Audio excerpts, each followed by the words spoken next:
此谓至诚礼佛行三本事。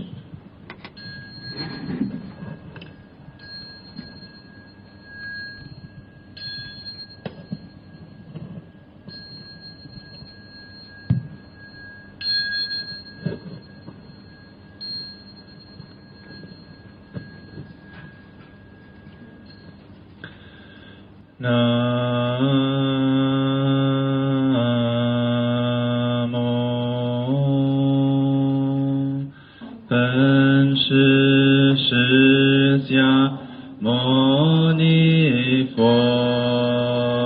南无本师释迦牟尼佛，南无本师释迦牟尼佛，般若波罗蜜多心经，观自在菩萨行深般若波罗蜜多时，照见五蕴皆空，度一切苦厄。舍利子，色不异空，空不异色，色即是空，空即是色，受想行识亦复如是。舍利子，是诸法空相，不生不灭，不垢不净，不增不减。是故空中无色，无受想行识，无眼耳鼻舌身意，无色声香味触法，无眼界乃至无意识界，无无明亦无无明尽，乃至无老识亦无老识尽，无苦集灭道，无智亦无得，亦无所得故，菩提萨埵依般若波罗蜜多故，心无挂碍，无挂碍故，无有恐怖远离颠倒梦想，究竟涅槃三世诸佛依般若波罗蜜多故，得阿耨多罗三藐三菩提。故知般若波罗蜜多，是大神咒，是大明咒，是无上咒，是无等等咒，能除一切苦，真实不虚。故说般若波罗蜜多咒，即说咒也，揭谛揭谛揭谛，波罗僧揭谛，菩提萨婆。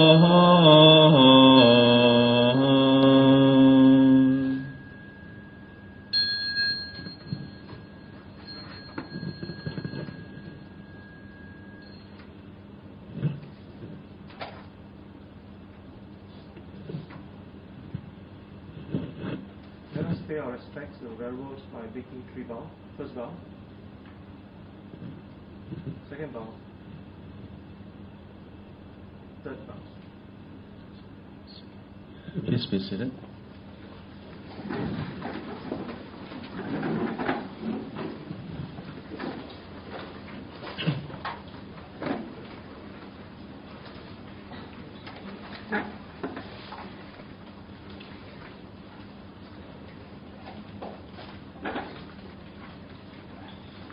Okay, let's do a bit of sitting before we start.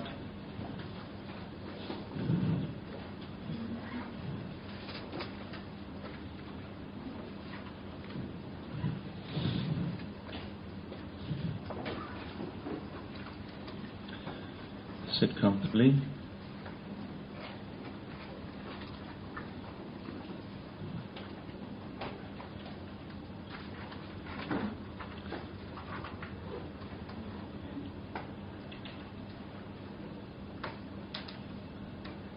Take a few deep breaths.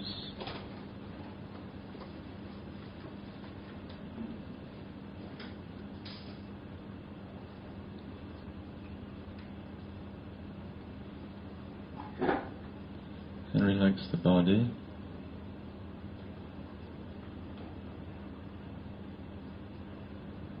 As we breathe in and out.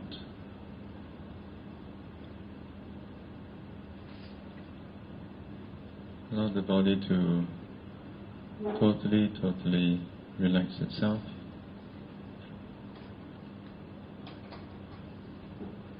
And through this, be mindful and present with the in and out breath. Be aware of how it feels to breathe in and breathe out.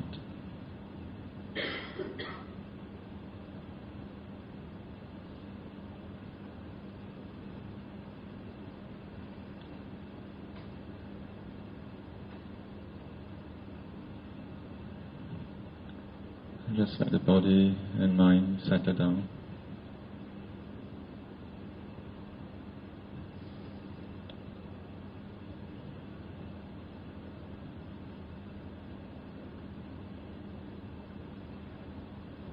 And allow ourselves to be freed from whatever good or bad that has happened in the past week. Whatever stress that we may have faced,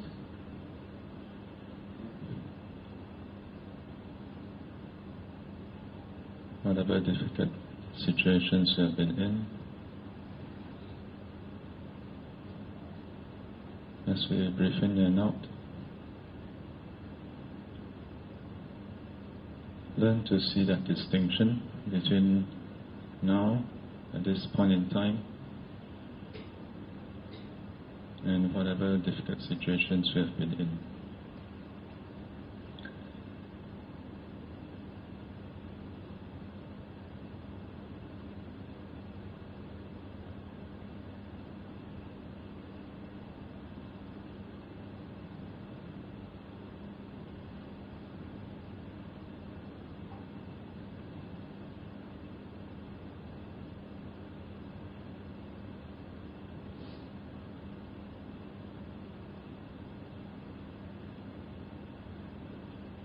And seeing the distinction between the past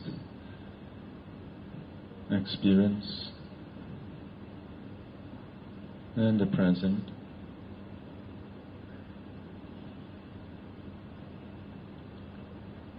Learn to see that the past has already gone, and no matter how unpleasant it is,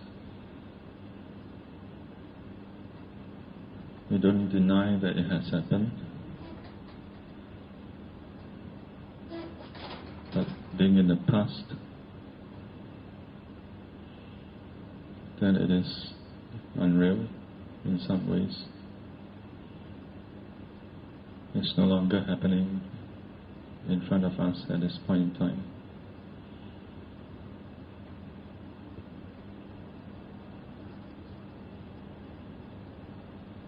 Then we don't have to let ourselves suffer and be upset over it again.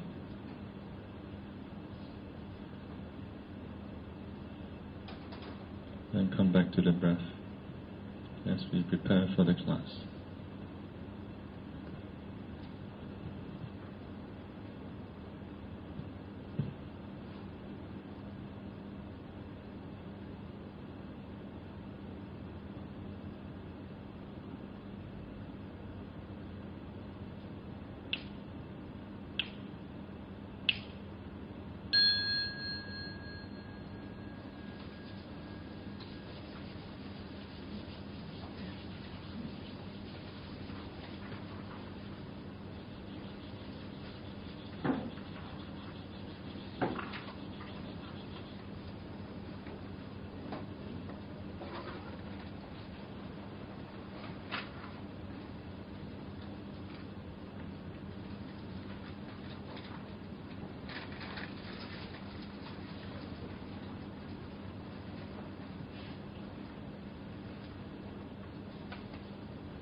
Good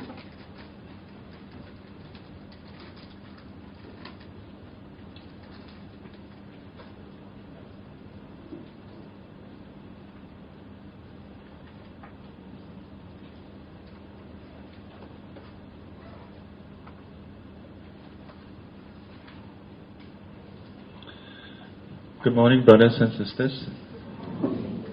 How are y'all today? Good?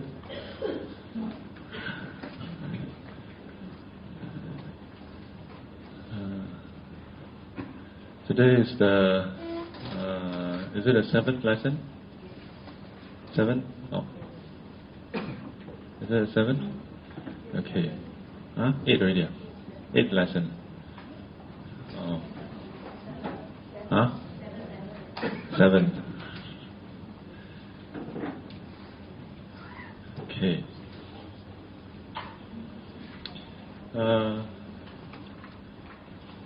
If given enough time, I would. The right thing to do is to actually, for the Heart Sutra class, to actually share with the participants, to share with you all, how this teaching falls into the general cultivation framework. Yeah. Because what we've been learning is a part of the contemplative practice, which leads towards wisdom. Some of you may have tried the teachings, yeah, and tried to apply it to look at our life. Yeah. When we do that, we may find that there's something different that we may see, but oftentimes, just looking at it that way, we will still find that when the situation comes, we may still get upset. Yeah? We may still snap at things and so on. Then we may then ask ourselves like, okay, what is wrong? Is the teachings wrong, or is the practice wrong, or am I the one who is, And so sometimes Buddhists would have this saying, this is 末法时代, yeah, and this is the declining Dharma age. And in the declining Dharma age, then we cannot expect anything more. That it is impossible to practice. Yeah, that this is how it's meant to be. Yeah, it is very passive and almost a state of resignation to then say that because it's the Dharma declining age, so we can't do anything about it. Yeah. But sometimes it's actually because we are not using the various parts of the teachings and practices together. Yeah. In Buddhism, we often have this situation.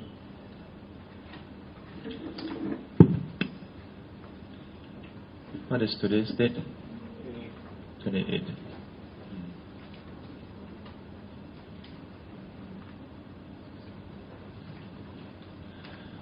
So, 2016, about close to 14 years ago, about 13 years and 9 months ago, 8 months ago, yeah, around then, my late teacher, during a meditation retreat, shared with us this very simple idea. He said, it was over lunch, and then he shared with us about the different types of individuals in this world. So he started off saying, for those who are non-Buddhists, it's out of our reference. Yeah? But for Buddhists, then he says, for Buddhists, there are different types. Then he says the first type are those who would come to the temple, who would pray, who would offer incense, who would chant sutra, yeah? But they don't learn the teachings. So I was I was a lay participant at that point in time. So when I heard that, I was like, good job, I'm not this category. Yeah. So this is the first category. The temple goer. Yeah. Offer incense, pray, and chant. Yeah. But do not learn teachings. Now there are those who do all this but learn teachings, so they do not fall into this category. Okay? So this category is specifically for those who do all this but don't learn teachings. So there I was. If you had taken a picture of me, I probably had a smirk look. Then he said, then there's a second category. Those who don't just do all this, but on top of that, they learn the teachings. Okay? The Dharma learner. So they do all the above. On top of that, they learn teachings. And I was in my mind like patting myself on the back, good job, I'm part of this category. I learn Dharma, I read Dharma books, I attend Dharma talks, I learn the teachings. And I thought that's it, like top tier. Then he said, then there's a third category. I said, huh? And he said, the third category are those who are the cultivators.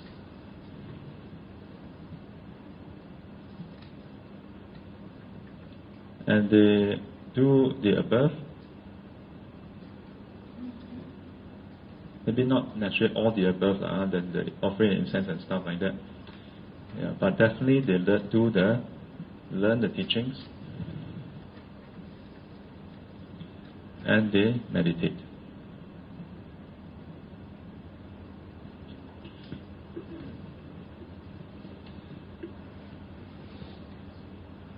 And even then I was like, okay, I do a bit of meditation, not so bad.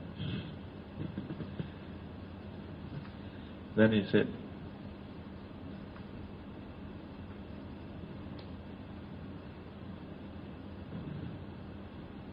maybe he didn't mention a fourth category, but he says that for those who learn the teachings and then also meditate, every day they meditate and they are still unenlightened. But one morning you may wake up unenlightened and you also meditate as usual, and one moment you are unenlightened, the next moment you see the Dharma as it is, and then you are part of the enlightened Sangha and you are no longer unenlightened. You have transcended, and you have become known as an enlightened one.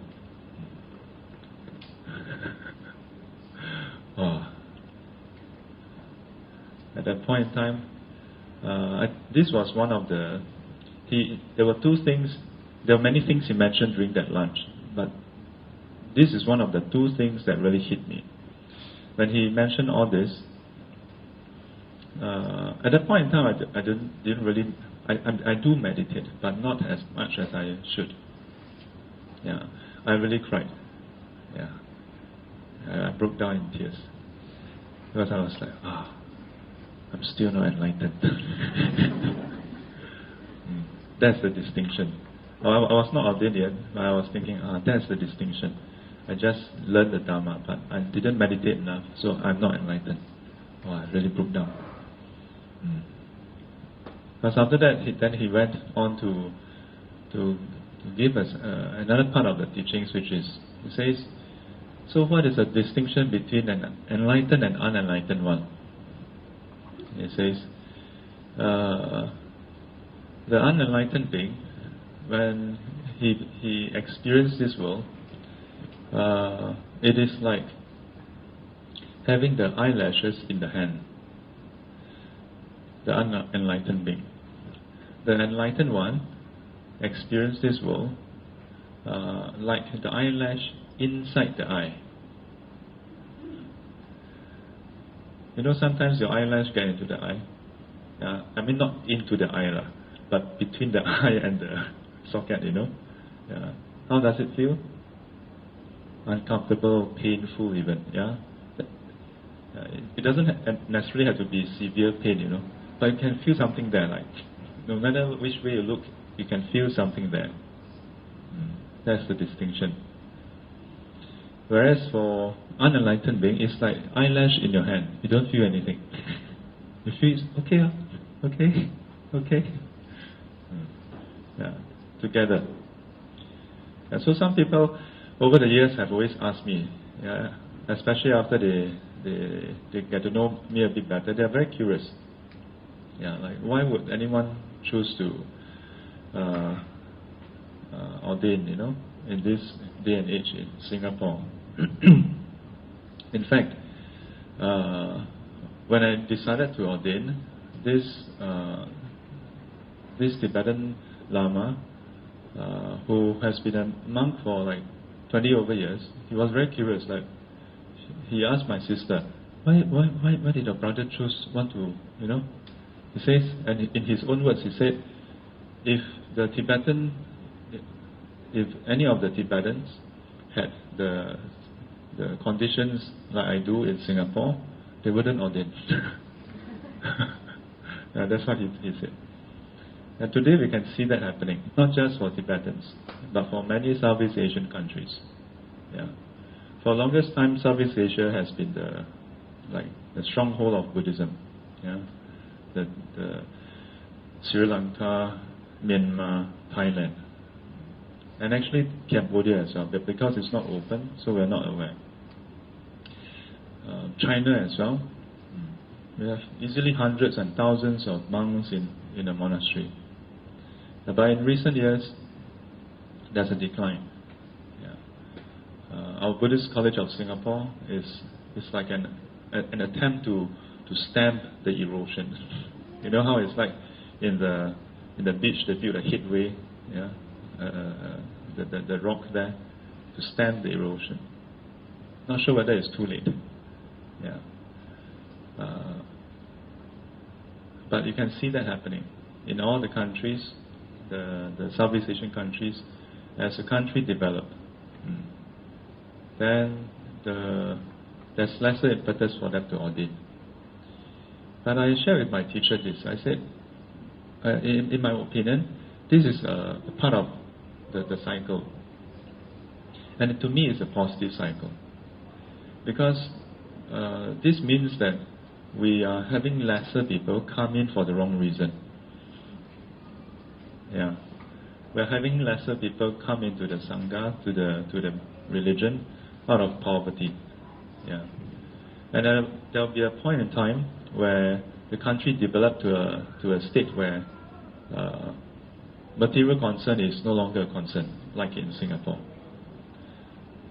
Where people will start to question, like, what's the whole rush about getting another TV anyway? What's the whole point about having more money in a bank anyway? Then there's a time where there'll be this awareness. People will start to wonder, does getting one more phone really make you happier? For many of these countries, because on one hand, some of these countries didn't have access to any of this, so they appear to be quite happy even without it. But once they have access to it, and they cannot have it, human beings are very strange. If you don't have it altogether, there's no problem. But we can see people have it, but you cannot have it, then you start to, hey, why am I not having it? But once everybody have it, then you start to wonder, what was the whole excitement about it? Then there will be a second wave. So the decline will come to a point where then people will start to like, what's all this rush about materialism anyway, then I think there will be a resurgence of Buddhism.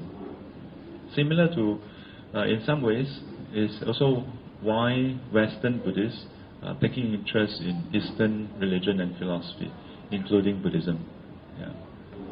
Because they are as developed as it gets, materially and scientifically and economically. Yeah. Then there's another question: what is all this about? For us, we are slightly ahead in the curve. Yeah. But because Buddhism has been with us for a while, so culturally it has become part of our status quo. So for some Buddhists, it's just part of the culture.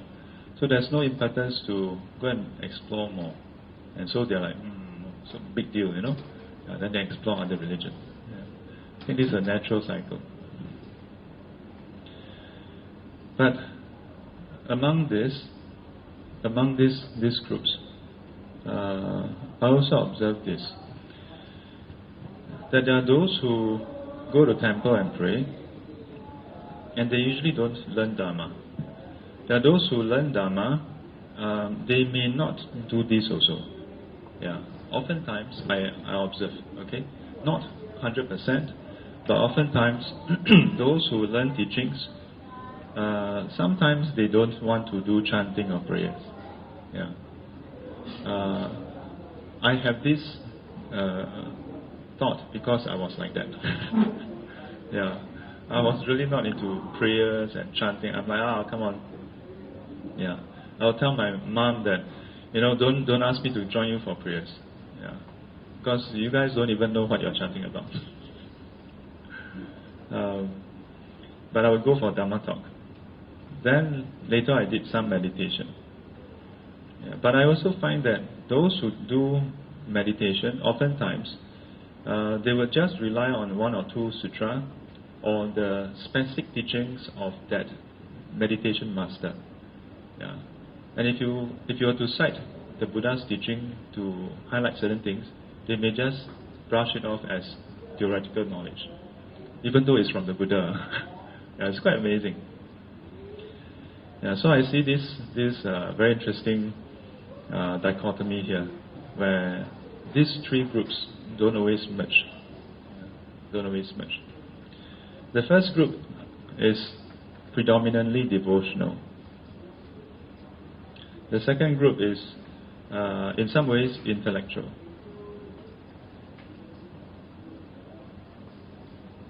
And the fourth group, I also don't know what to call them.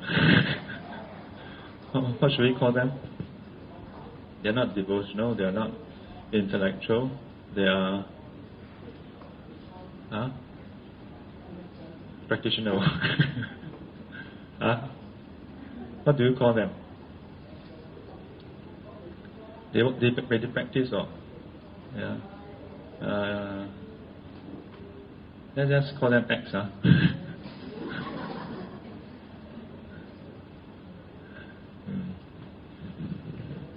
So the context is, when we learn the Heart Sutra, a part of the teachings would bring you towards this. So this is also why we start off the session with some chanting, so that we don't ignore this part. Because already, by selection bias, some of you are already in this group, where devotional practices don't appeal to you. Yeah. So I force people who come from my class to do chanting. No, you must do some chanting. Why? Because I see that there's value in developing that spiritual devotion. Spiritual devotion. Because otherwise it becomes just pure intellectual exercise. Yeah.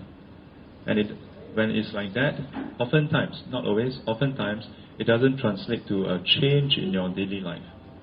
Yeah, doesn't translate to that. But if you just stay in this way, it's hard to fully appreciate the effect as well. And so we need to bring in this. So I would sometimes bring in some meditation. Yeah, but because the time is just not enough, so I can't really do that much. Yeah. So keep this in mind. Yeah. What we have learned is the principles and the teachings. It must work in unison with the practice. The practice. When I say practice, I'm not talking about the chanting part. Yeah. As far as my lineage is concerned, in the monastery I was ordained in, it is very atypical Chinese Mahayana. Very atypical.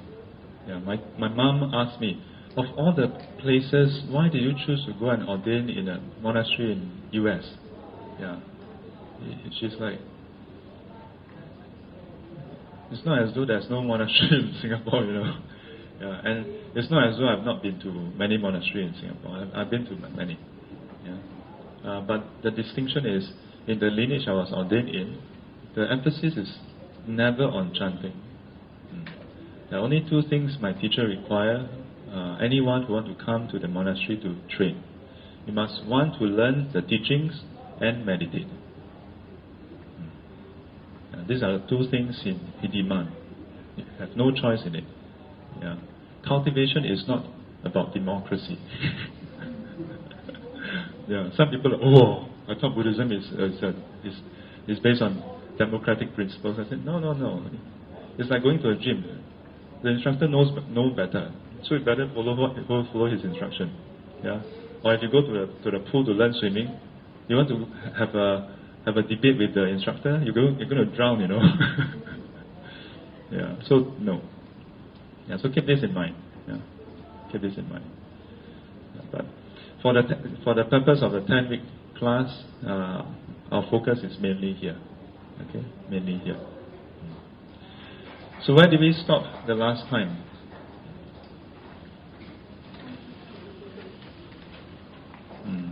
We stopped at the dependent origination, isn't it? Yeah, we've gone through the crux of it. Yeah, so just a bit of recap before we move on.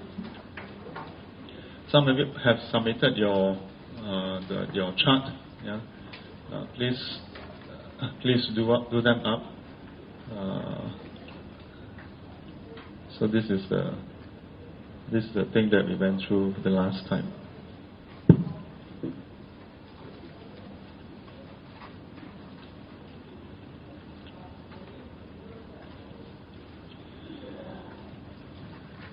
So, the 12 links. Let's recite together. 无名原形，形原事，事缘名色，名色缘六入，六入缘处，处缘受，受缘爱，爱缘取，取缘有，有缘生。生缘老死，愁叹苦忧恼，众苦聚集。If you memorize up to 生缘老死, that is good enough. But in the sutra, then the subsequent lines will come up. And in a way, together, then that is the complete realization that the Buddha had. Yeah. Because he observed and see that this is how the whole mass of suffering come about. This is how sorrow, lamentation, pain, distress and despair, all the tribulation of life come about. Yeah. No. So, the previous lesson, I've also shared with you all how, while we look at this as the 12 links, the Buddha very intricately come out with these 12 links to describe a non-linear relationship. He used a linear diagram, yeah, or linear link to describe a non-linear function. Yeah. So somehow he managed to transpose a non-linear web of relationship into a linear function. Beautiful, you know. Yeah. It's almost like the Laplace transform or any of the transform where you have multiple frequency and you map into one single domain. Amazing. Yeah, but consequently, if you want to fully appreciate what he discovered, you need to unravel it, to remap from a single dimension linear equation into a multi-faceted relationship, which is what I've shared the last lesson. That this activity of ignorance driving our actions, this is not just in the past life, and it's not just one set that happened last life. So two things. Firstly, these don't just happen in the last life. Okay, it happens in every single life, and it's not that in each life only one set occurs, but multiple sets occur. And each time it occurs, it plants a seed. Okay, it plants a seed, leaves an imprint. And so within our lifetime, each time when we have contact and have some sensation, our ignorance kick in. And having ignorance, then greed, hatred and delusion set in. And so it drives our craving and then causes us to act. And then we cling on to that act, cling on to the impression, cling on to everything that we experience. And that is how, towards the end of our life, it drives us to go into the next phase of becoming. We're not satisfied with one bowl of laksa, we want more. And even if the laksa don't taste good, we just cannot help but keep thinking about the unpleasant laksa. And that is what drives us to go on and on in this cycle of birth and death. Likewise, this set from 四缘名色名相六入 and so on, this whole set is not just this life. In the teachings, we usually use this to describe this present life. But this same process happens in the previous life also, and previous life. And likewise in the next life, 生缘老死. This 生缘老死 is none other than this process. In between, all these things are happening. Kompampa? Understand? Can And this 生缘老死, this whole process of 生死 is described over here, and all lives. So in fact, the 12 links can and should be seen in that way. Okay? When we reflect in this way and see it, then it becomes a much richer picture, or complete rather. Okay? And this is what is driving our birth and death. Within this whole cycle, there's no independent agent. There's no one agent that is inherent or independent. This whole process depends on conditions to arise. Without the supporting or preceding conditions,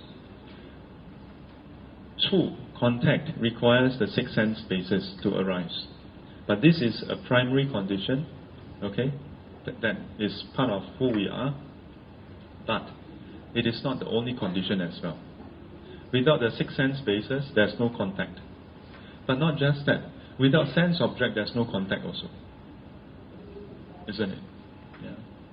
When we are asleep, we still have the six sense bases, but we don't have contact. So each of this link has the primary condition and the supporting condition. So all these links are not inherent. And all these links not being inherent, it means that our existence is not inherent. If our existence is not inherent, then the outcome is also not inherent. And what is the outcome? The suffering and tribulations due to life is not inherent as well. Here I want to highlight something, two things rather. The first thing is, when the Buddha and Arahants attain enlightenment, they don't just enter Parinibbana. Some of them do. But for those who didn't, like the Buddha, like Venerable Sariputra, Venerable Mahamoggallana, Venerable Mahakaccayana, Venerable Angulimala, Venerable Mahakassapa, and so on and so forth. they attain enlightenment, and did they just cut off their six sense spaces? No. They continue to go for alms round, they interact with people, yeah? They continue to answer questions, and some of them even verbally abuse him. The Buddha in several occasions, not everybody is respectful towards the Buddha. Not everybody see the Buddha and then, wow, 大礼拜. No. Some of them come to see him and then start making insinuating remarks. Yeah. Some of them even spread rumors about him, saying that he advocates killing. But the Buddha is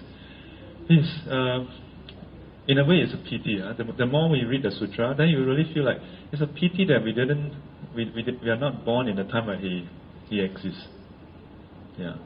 But then again, there are those who say, well, actually, the fact that we are Buddhists today, chances are we were around at that point in time. Yeah. Except that maybe at that point in time when he was giving teachings, we were like, too cool. Yeah. Yeah. Hard to say. Yeah. But can you imagine if someone to spread rumors about you? Most of us would just try to, we get upset and we try to refute, or sometimes we even go into a personal attack, you think he's very good. But the Buddha instead, like when people say that he's a killer, then he says, well, that statement would be true in the case where if he mean that the Buddha advocate killing, hate, greed, hatred and delusion. Understand? If a person were to say that the Buddha is a killer, there's one case where such a person is making a true statement, and it is when he asserts that the Buddha is a killer of greed, hatred and delusion. Interesting, isn't it? Yeah. So in a very beautiful way, he refutes what was being said and bring out his own teachings. So he don't get into a fight with anyone. There's just no way for anyone to get him upset, and you see from his reply, it's just amazing. Yeah, that's amazing. And at the same time quite frustrating. for those who are trying to attack him. You can imagine. So these 12 links, the other thing about the 12 links is because the whole sequence is dependent on conditions, and there's nothing inherent, so even suffering is not inherent. Sorry, this is the first thing I was mentioning just now. And so you see that the Buddha and the Arahants, they continue to go on uptrend and so on, yeah, but they don't suffer anymore. Yeah. In the same way, we are capable of doing that. And that's why I reject the translation of the First Noble Truth, where they say life is suffering. Life itself is not suffering. It is when you have attachment, then you have suffering. Yeah. Life can have pain. Yeah, because as long as you have a body, you can have pain. Yeah, but just because you have pain doesn't mean you must suffer, which is apparent in the Buddha's life himself. Yeah. And even in our own life, you can see that you don't always suffer, but sometimes you can have pain. And even for pain, you don't always have pain, isn't it? Yeah. So, from there lies the opportunity for liberation. That liberation is possible. Yeah, liberation is possible. And what is true liberation? It is when ignorance is completely and utterly removed. Yeah? When ignorance is removed, then as you experience this, you no longer go on to crave. And craving being cut off, clinging is removed. Yeah? And the whole sequence breaks down. Are you all familiar with this portion? I need to make sure that you are familiar with this portion first. Okay, look at me. Eye contact, right? In all these years of teaching, I realized something. Eye contact is something that sometimes Asians are not so comfortable with, but I observe that as a trend, generally, when there's no eye contact, the person is thinking about something else. And if the person is thinking about something else, they cannot hear what you are saying. The class becomes the 12 links, it's just some noise and sound happening, you know. And then suddenly, and so that's what the 12 links is about.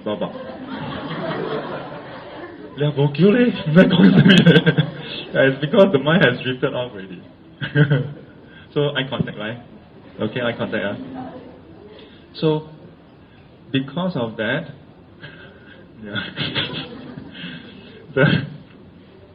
our suffering is not inherent. Yeah, we don't have to suffer. Okay, we don't have to suffer. So far, so good. As long as we have removed ignorance, then the suffering can come to an end. Okay, yeah. So far, so good. So these are the two parts. Where with these same 12 links, we can look at how suffering arises and suffering come to an end. How suffering come about and how suffering come to an end. These two sequences correspond to the earlier part of Puko Pujing. No inherent impurity and no inherent purity. Yeah, the earlier part of the sutra, where we have the 3 sets. Remember, Puko Pujing. Puko Pujing. Let me show you the English section here. So there's neither impure nor pure. Puko Pujing. Or another translation would be no tainting nor purifying. Yeah, Puko Pujing. Yeah. So this refers to the path of taints and path of purity. In other words, path of the arising of suffering and the path of cessation of suffering.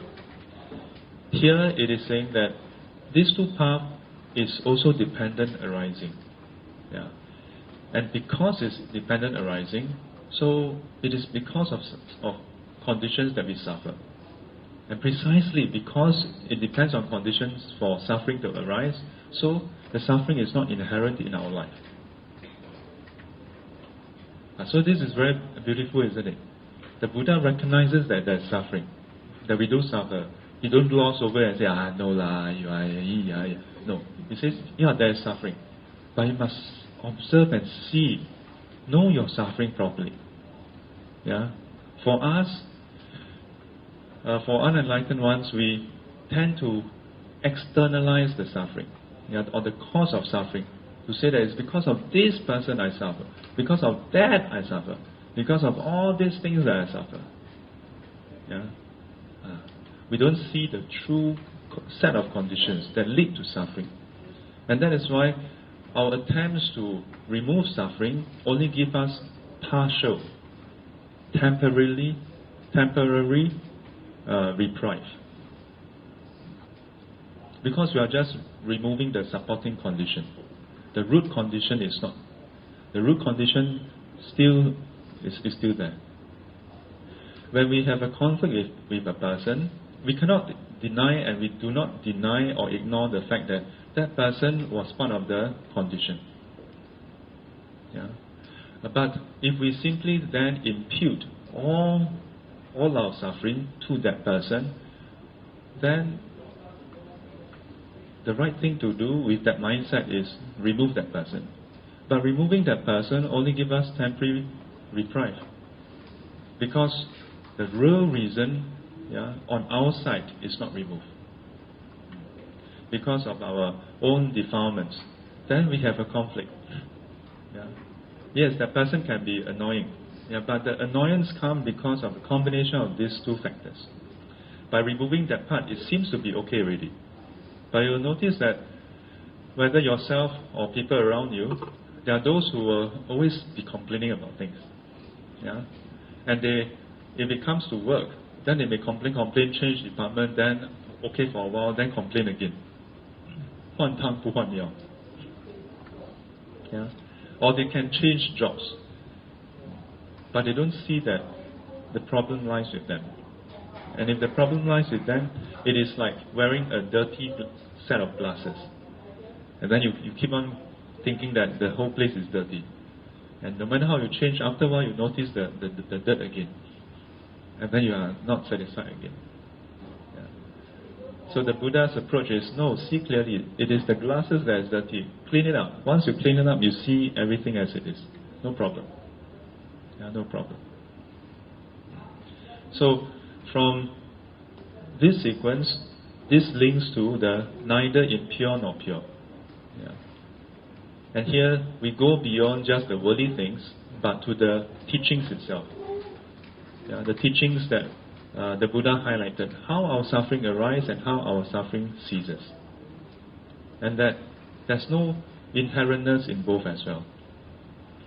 Why is this important? It is important because it means that our life do not have to stay that way. If you find that you are in this unfavorable situation, do not think that you are trapped. You don't have to stay trapped. Yeah? And you are not alone as well.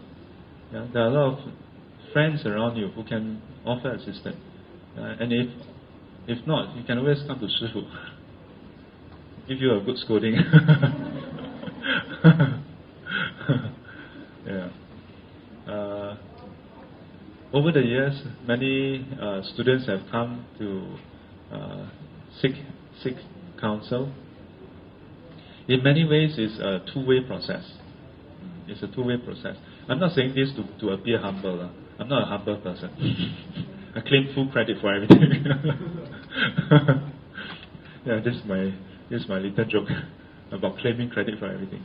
But of course, when you look at this teaching, you realize you cannot claim full credit. No one can ever claim full credit for everything, because you're just part of the whole equation, just one part. So I claim full credit for that part.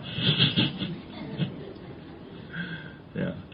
But the point is that know that something can be done.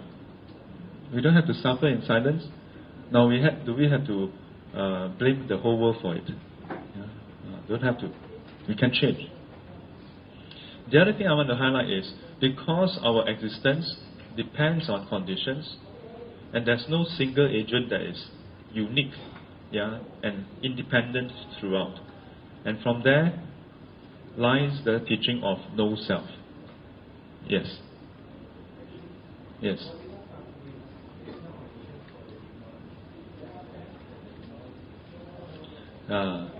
Yes, thank you very much for that question.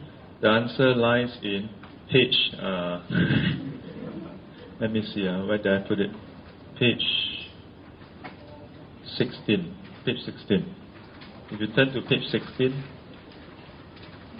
I have left the answer there. In page 16, you will find origination of ignorance. So I'll read my own writing here. In Majjhima Nikaya, Sammaditthi Sutta. Sammaditthi means right view. The sutta on right view. Sammaditthi. Ditthi means view. Yeah, Ditthi means view. Yeah, I'm highlighting over here. Ditthi. This is view. Samma is usually translated as right. Yeah, right view. So Venerable Sariputra explains dependent origination and further elucidates how ignorance in turn arises dependent on the taints. The taints, also known as delusion, sanho, are taint of sensual desire, number one, sensual desire. Taint of being, here taint of being refers to existence. Okay? And taint of ignorance. Yes. Glad you highlighted. Yeah. And again, not that I can read your mind, okay? Yeah. This is inside my first draft way back in 2010. Yeah. 2009, 2010. Yeah. So in Buddhism, there's no, although the 12 links has a start and an end, it is non-linear. So even ignorance is not that there's a first ignorance. Yeah. So this is completely, it's just a totally different ballgame. Yeah. And we're not here to assert, oh, ours is the correct one and others are wrong. I don't care about how others think in a way. Yeah, because it's just a different system. It's just like in Singapore we drive on the left side. Who cares if someone wants to drive on the right side or they have 3 sides to begin with? It's okay. Yeah, if it works for you, fine, you know. Yeah. But this is how the Buddha saw it, and this is what he then shared. Okay? And there's no first ignorance. Yeah. So it is inevitable. Yeah, because we are very exposed to some of the Judeo-Christian worldview. Yeah, and there's always this very subtle cultural influence, where even in some advertisement or movies they talk about the original sin. Yeah, and it seems like okay that sometimes we hear it so often, it is like advertising. You know, we unconsciously accept it. Do you know the distinction between the man and woman's skeleton? What is the distinction? Huh? One rib difference. Yeah, that's what I thought. You know. Actually, it's not. You know. So when I mentioned that in the monastery, not in the class, very paiseh. So one of the monks one of the senior monks looked at me and said, "鱼吃." 他说那个是基督教的一个思想。That's why he said that in reality, man and woman, the bone structure is identical. There's no missing rib for the woman. I was like, oh, really? To me, it was a very good wake-up call. Because then I realized that as much as I pride myself to be, to be a where's that pitch? To be a Dharma learner, to be very intellectual, I realized that subtly, the kind of soft influence, that comes through the media, the storytelling, that you just unconsciously accept that, yeah, there was this thing and then so we are. But actually, it's a myth. It's really a myth. Yeah. Just as we call ancient Greek religion, mythology, yeah, all religion that is not proven is a myth. I would say even our Buddhist teachings. Yeah. As long as it's not proven already, it is a myth. It is a legend. It is a belief. Yeah, let's just call it belief.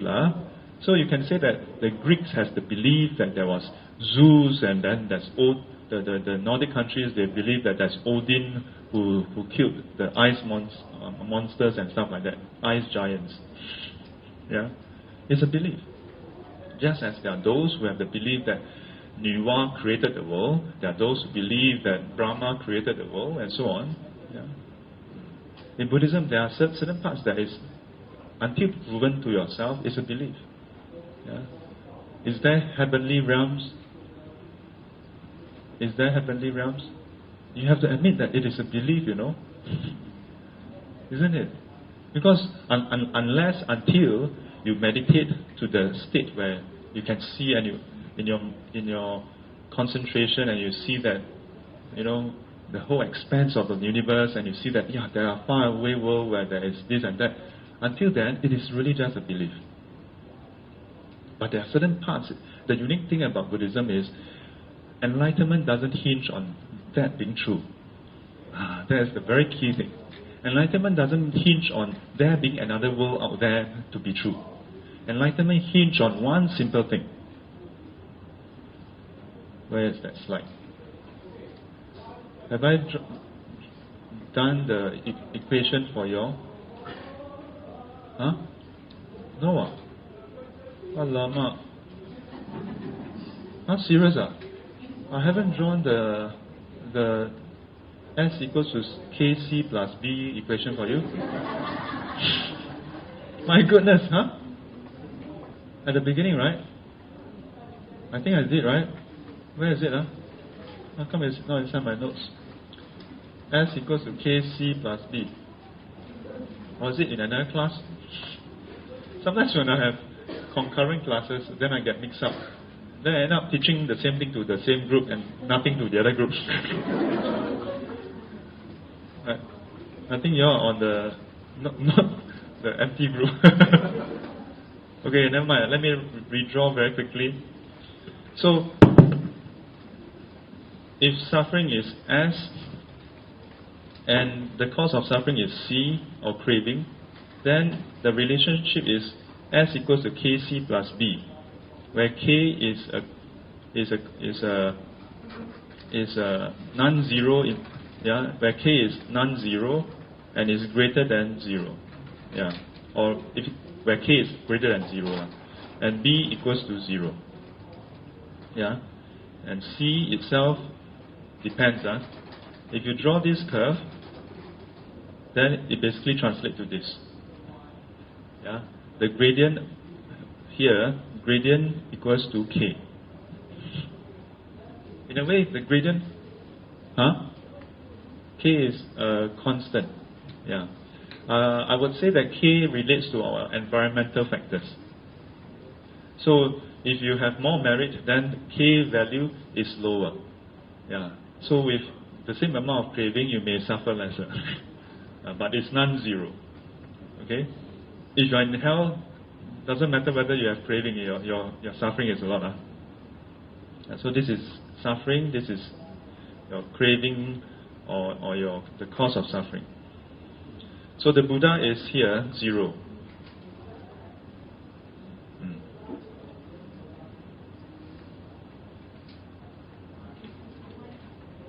No, this is not 6, this is B. B. B is this is a 0 constant. To write a full mathematical equation, even when the constant is 0, you must write it down. A fully defined function.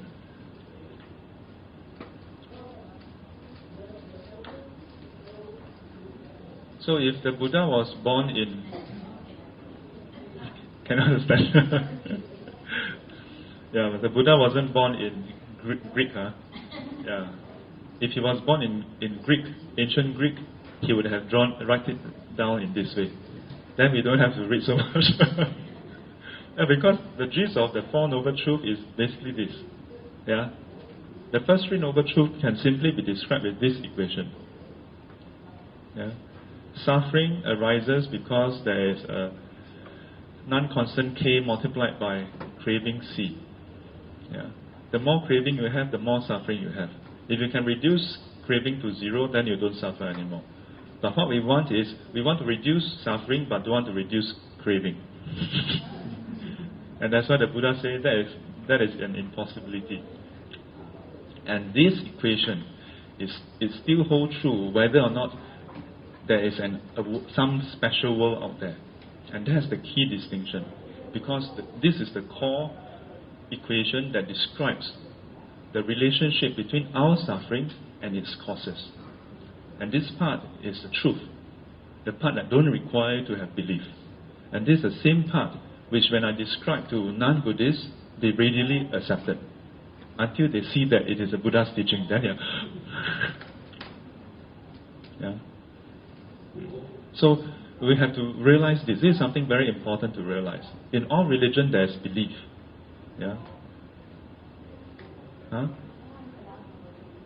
Sorry? This is the Fourth Noble Truth is not described over here. The Fourth Noble Truth is about how to reduce C to 0. How to reduce C to 0.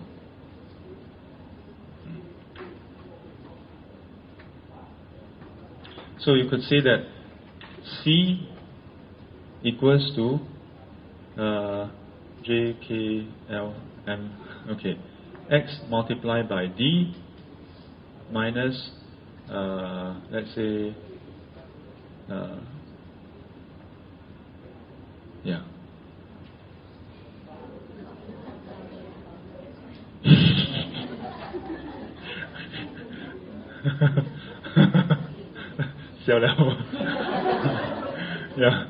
Next lesson nobody come out. Sifu has lost it, man. Okay, let's not make it so complicated. So D is your defilement. And this is your cultivation of the Noble Eightfold Path. The more you practice, then this reduces.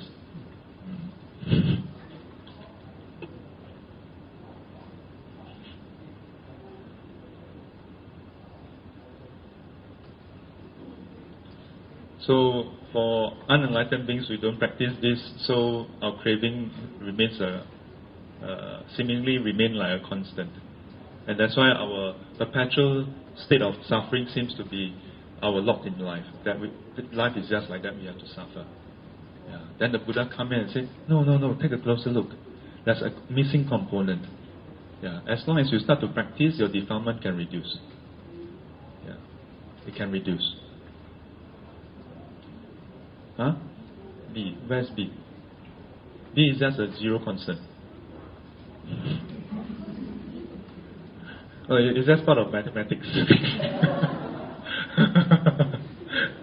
B is an insider joke. It's an insider mathematical joke. You know the very famous E equals to MC squared.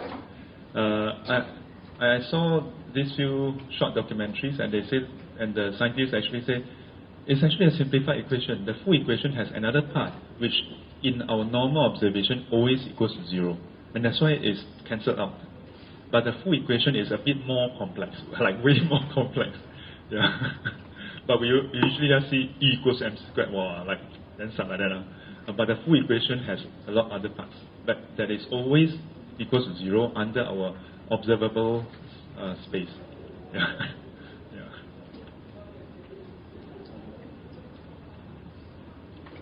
So for most intents and purposes, you can just say S equals to KC. Huh?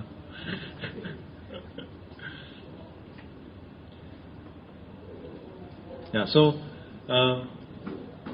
belief and fact and truth. Yeah. This part of the Buddhist teaching is the core part, which is pertinent to our practice. And this part really don't require you to have any belief. Yeah. It is directly observable and verifiable. The Buddha's core statements about this world. Sabbe Sankara Anicchati, that this world conditionally arising is impermanent. You can go and observe yourself. You don't need to believe it. You can choose not to go and verify and then just take it on faith, but you can also verify immediately. You don't need to die to go and observe. You don't need to pray for wisdom to go and, you can just go and see, does it change? Does it change? Yeah. So this part is a very key part in the Buddhist teaching, yeah, where there are observable, verifiable aspects about this world. Yeah. And then there's the other part, which is where it is really, for a start, just belief. Yeah. Is there heaven and hell? Are there asuras in this world? How about ghosts? Yeah. How many of you can see ghosts? How many of you want to verify that? You see, that's part of the problem, Yeah. There are some aspects of religion that we are like, it's okay, yeah. You don't have to verify that, Yeah. And so there's always that question mark there. Is there really such a thing? But whether there are ghosts or not, it doesn't change the fact that you get upset because of your own internal turmoil. And that's the key thing. That's the key thing. And therein lies the possibility of our freedom from this endless cycle. Yeah, from this endless cycle. Okay? So the 12 links. The 12 links comprises of these two broad path, the path leading to suffering and its cessation of suffering. Yeah. Both are non-inherent, both are insubstantial in some ways, and dependent arising. Yeah. And that is the key that allows us to be able to be enlightened. Yeah. And even ignorance itself. So, moving on. 无明亦无明尽，乃至无老死亦无老死尽，无苦集灭道。And by now, we should be quite familiar that even the Four Noble Truths. Of course, on face value, I feel that sometimes the masters, when they, in a way, this sutra, in the lineage of the wisdom lineage, it is very, very direct and sharp. It pierces across our usual conception. So it's very challenging when you read this sutra. Just like the Diamond Sutra, just like the Mahaprajna Paramita Sutra, the Buddha teach Four Noble Truths. Then this sutra on face value says there's no Four Noble Truths. No inherent Four Noble Truths. What is the Four Noble Truths? The first two truths is about suffering. The second two truths is about the end of suffering. Both are not inherent, as we have discovered for the 12 links. Isn't it? And as I've mentioned, the 12 links basically covers the first 3 links. It covers the first 3 links already. As I mentioned before. This whole part here is about the first Noble Truth. The second Noble Truth is this whole sequence. The whole sequence describes how suffering comes about. And once you can remove this, then that is the third Noble Truth. Can you see that? So, on the surface, when you look at the 12 links, it doesn't seem to be related to the Four Noble Truths. But in fact, it is what the Four Noble Truths is. The Buddha observed this first, and then give like a summary to the 5 ascetics. In the first teaching that we call Dhammacakka Pavatana Sutta, the turning of the Dharma wheel, the first turning of Dharma wheel. So, what is the first Noble Truth? Or first enlightened truth? It's the first Noble Truth of suffering. It is not that life is suffering, okay? Remember, okay? I may send out some spies to test you all along the way. Suddenly, while you are waiting for a cab, a fellow passenger may just come along and say, "Psst, what is the first Noble Truth?"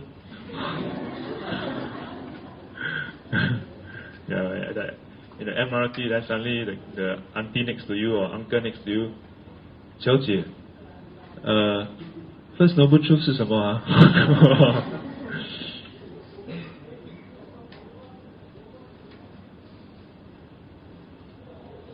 So first Noble Truth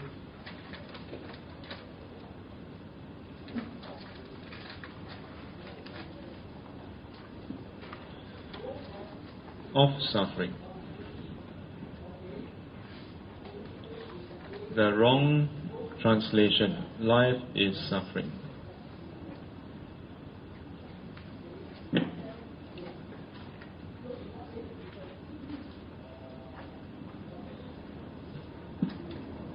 Okay? See clearly, Because just in case, when I'm saying this, you happen to be in the then when you come back into the class, you hear life is suffering. So see the whole thing, okay? It's not clear, take a picture, go back and digest. So the Buddha described the various aspects of suffering to us. He described how there are the 3 kinds of suffering. There's the 2 kinds of suffering. There's the 8 kinds of suffering. There's suffering in the body and mind. There's suffering due to pain, due to loss of pleasure, and due to the uncertainty of change. 3 kinds of suffering. 苦苦, 坏苦, 行苦. These 3 kinds of suffering. Have I described to you all? Some yes say yes, some say no. Not in this class, Maybe in Thursday class. Okay, so first there's 2. Okay, 2 types. Bodily suffering and mental. Then there's 3.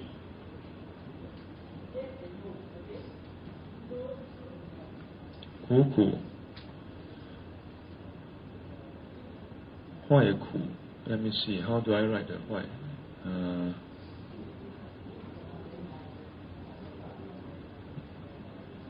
I think something like that.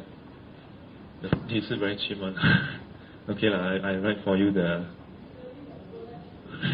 You look, compare these two. Well, this one like, this one, steady. Oh, really bad, I'm bad. This one, yeah, I'm bad.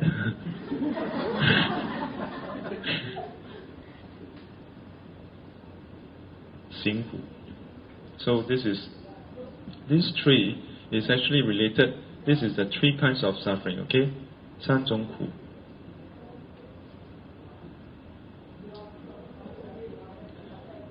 So this is pain, this is loss or damage,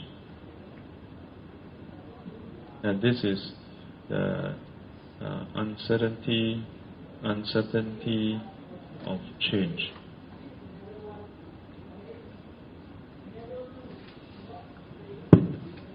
And this 3 is actually related. Let me see how I can draw it. It's actually related to, I'm going to write it down on this side, I'm sorry. This is actually related to feelings, or what we call sensation. Painful sensation, pleasant sensation, and neither painful nor pleasant sensation.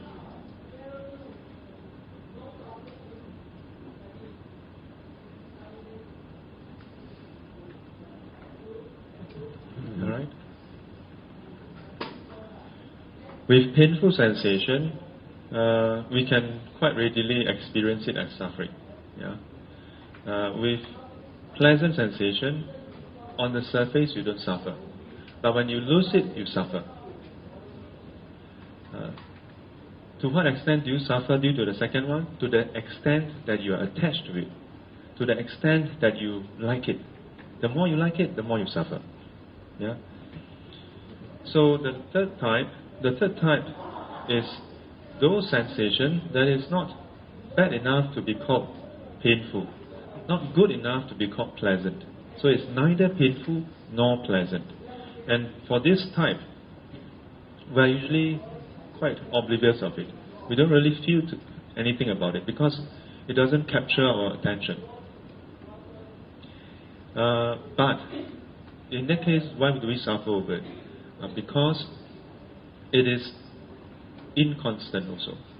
The inconstancy of change. Inconstancy of change.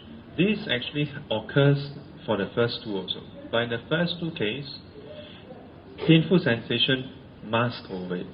The second case, pleasantness masks over it. Yeah, so those are more apparent. So we cannot see the inconstancy in the first 2. And that's why we suffer over them also.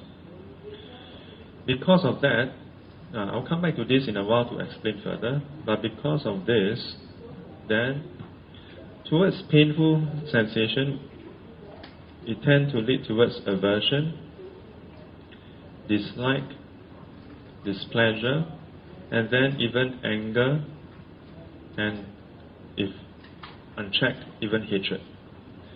Towards pleasantness,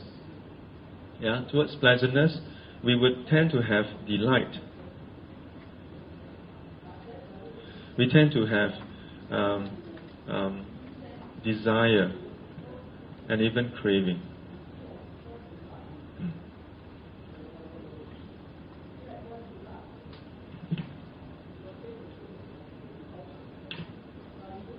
Perhaps it's better if I write this here. Then you can see the progression. Why we have this distortion? Because this is the wisdom realization.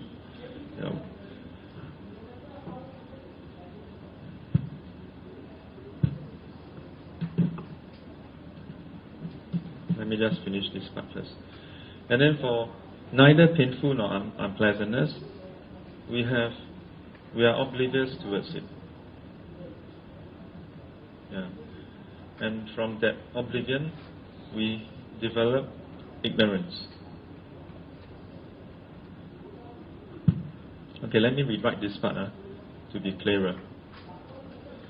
So we have the suffering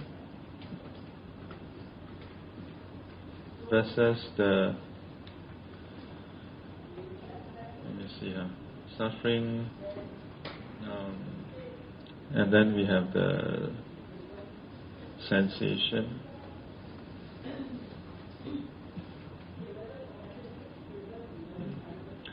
and then we have the defilement.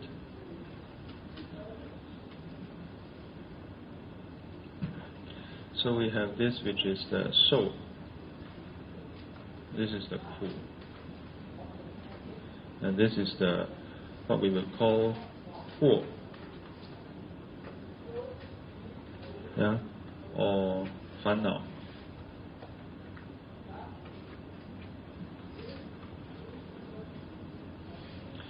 So we have 苦受, 乐受,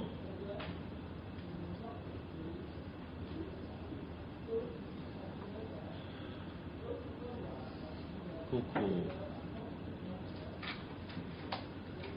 不乐.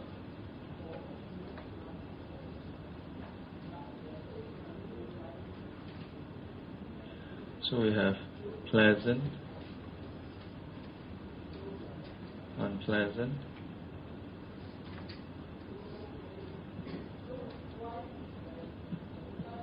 neither pleasant nor unpleasant. Yeah, so we have number 1, number 2, and number 3.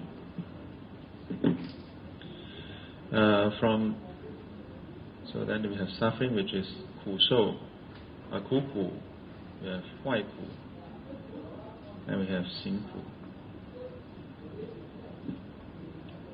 Yeah, and this is basically the suffering of pain, suffering of loss, and suffering of uncertainty, uncertain change, uncertainty of change.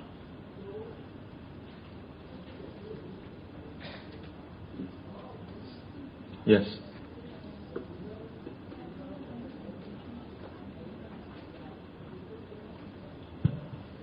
Oh, sorry. Yeah. I mixed it up. 1. Thank you. 3. Oh, this is a mess. Okay, pleasant. Okay, my mind is not working today. Do you all know what I'm talking about? Okay. So this part is here, this part is here, and this part is here. Painful. Okay? Don't take a picture of this. This is such a mess. So the ku relates here. Thanks for highlighting. So this is the 3 kinds of suffering.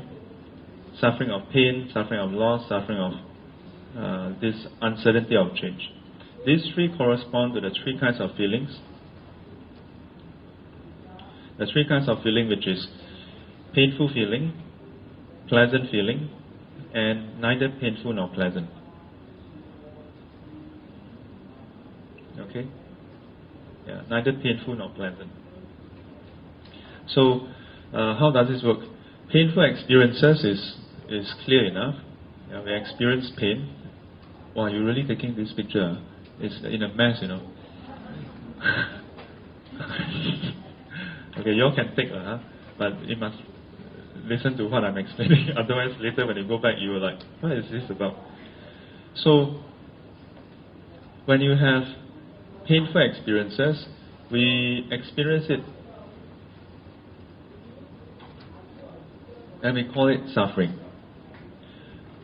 When we experience pleasantness, we tend to not see that it's suffering. We will take delight in it. We derive pleasure from it. And then, if it's good enough, we talk about it. We will post it on Facebook, share with people, and then we will have a lot of likes, and then you have greed, and you will desire for it more. Yeah? And so this is how the defilements arise. The third type, neither painful nor pleasant. Yeah, neither painful nor pleasant. Because it's not enough to trigger our experience of it as being painful, not bad enough to be painful, not good enough to be pleasant. So it doesn't capture our attention. We tend to be oblivious of it. Take for example, sitting on the chair. In most cases, it's neither painful nor pleasant. Yeah? That being the case, we tend to just ignore it. We're oblivious of it and we ignore it. In many classes, when I ask people, do you feel the chair? Yeah, only when someone mentioned it, then we will, oh yeah, I feel the chair. Yeah? Or our feet on the floor. Yeah? Only when you are being drawn towards it, then you pay attention and you're, okay, the floor feels this way. Or your leg in the shoe. Unless you're wearing a new shoe, we usually don't think about it. Yeah? And why is it that we are aware of the new shoe? Because the new shoe is stiff, yeah, and it's unpleasant. Then you, yeah. But after a while, when you get used to it, then you just filter it off, From there, ignorance arises. Yeah? We are ignorant of the fact that it's always changing. In the first two cases, there is also ignorance. But in this case, the defilement of greed and hatred, yeah? Greed and aversion, if you will, is stronger, is more prominent. But underlying it is also ignorance. Yeah? So far, so good? The Buddha comes in and says, actually, when something is pleasant, and we see it as desirable, and we crave for it, we think that it gives us happiness. So we jump from one kind to another kind. We go from painful experiences, we seek pleasure in pleasant experiences. That's the normal thing to do, isn't it? Yeah? You're at home watching television programs, and then when it's advertisement, what do? You switch, isn't it? Yeah? Do you stay on? Wow, the advertisement is so interesting. Yeah? Oftentimes we will just switch. Why? You switch from one experience which is not interesting to something that's more interesting. Or if you switch a few times and you cannot find anything interesting, then you stand up and you go to the kitchen and you say hello to the fridge, even though you just checked 5 minutes ago.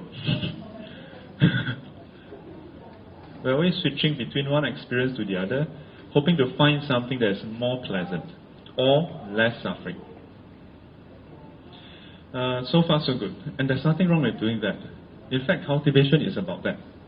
Except that the Buddha comes in and says, if you only see this part, then it seems to be the right thing to do.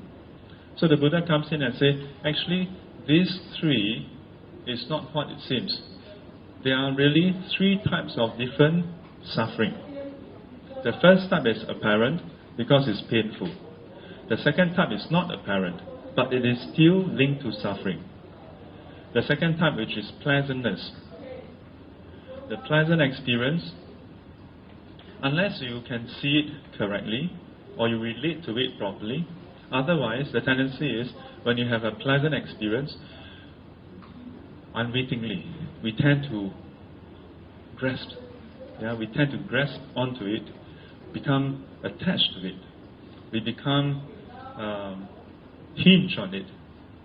Yeah, we crave for it. And from there, give rise to suffering when we lose it. But I want to play the devil's advocate here and say, well, what's wrong with that? As long as you can continually have that pleasant experience. Nothing wrong with that, isn't it? Nothing wrong with that, isn't it? Two problems. One, our pleasant experiences is not easy to maintain. And number one. Number two, there's the diminishing returns effect. Yeah. Why? Because all the pleasantness that we experience is through our senses, and our senses have this feature. Yeah. Somehow you cannot continually derive the same amount of pleasure as you experience more. Think about almost anything. Yeah. Give you an exercise. Go back and think of something that can give you just repeated pleasure. I'm talking about worldly things, okay? Worldly pleasure. Which is the one worldly pleasure that can give you incremental happiness or pleasure, or at least sustained pleasure. Sustained pleasure. Just keep doing it. Yes.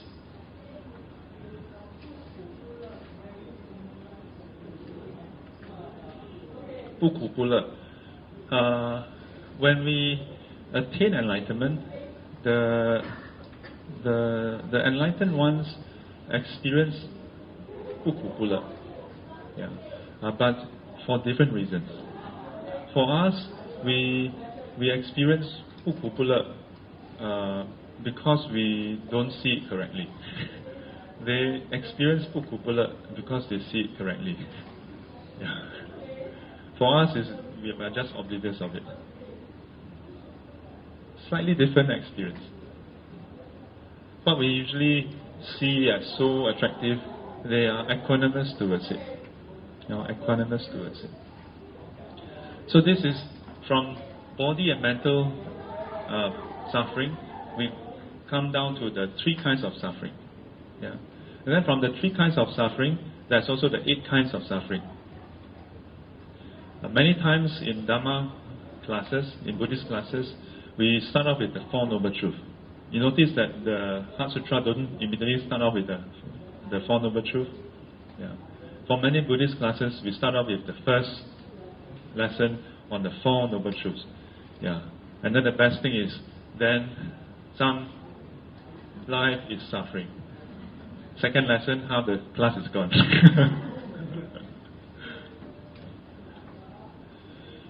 So the next part is the 8 kinds of suffering. Are you all familiar with 8 kinds of suffering? How many of you have heard of the 8 kinds of suffering? Raise your hand. Oh, so few. 8 kinds of suffering. 8 kinds of suffering. Never heard of? Never heard of it? Never heard of? Cannot be some of you attend parents' class. Oh. Hey. Who else?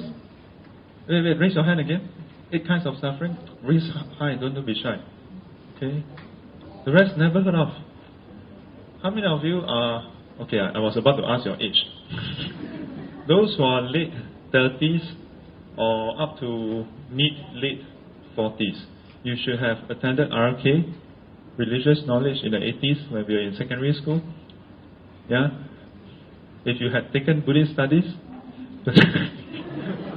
or returned to school. Okay, don't worry. This is a refresher.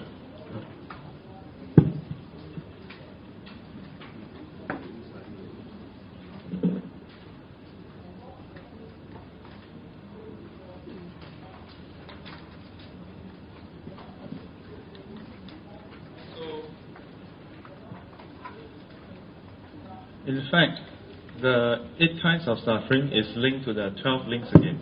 As I mentioned, the first noble truth of suffering is actually linked to the 12. The 12 links is linked to the first 3 noble truths.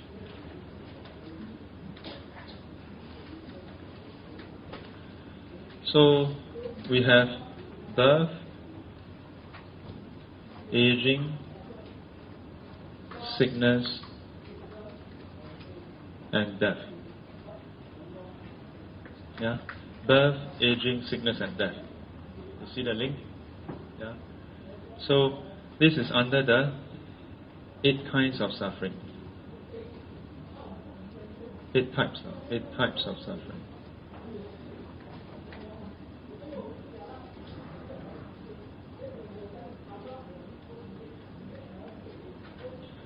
So we have 1, 2, 3, 4.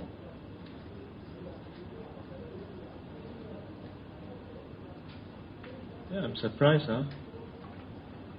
I'm sure I've not covered in this class. Huh? I've not covered, huh?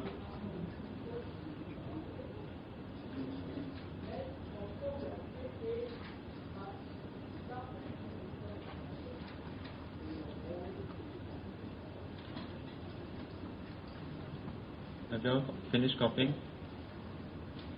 Finish? Okay.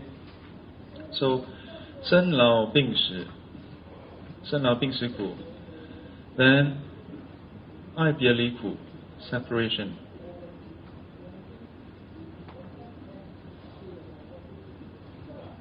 Separation from our desire, if you will. Usually translated as separation from loved ones. Okay? From loved ones.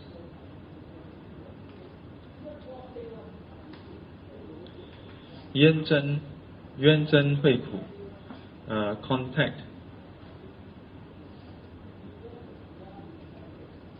with the hateful ones.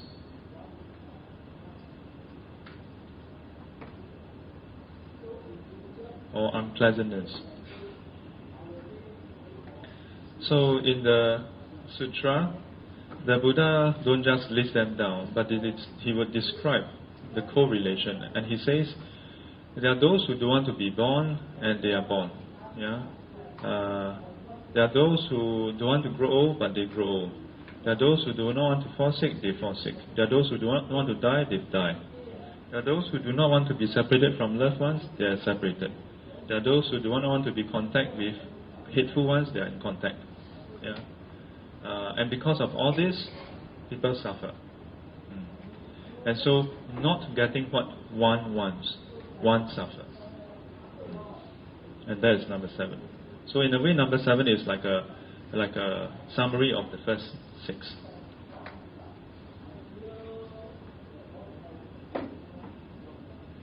Not getting what one maybe desires. And then he summarized the whole thing. 无印炽盛苦. I must have mentioned it in the Thursday class, because in the Thursday class, then someone corrected one of the character, the Shen. Yeah.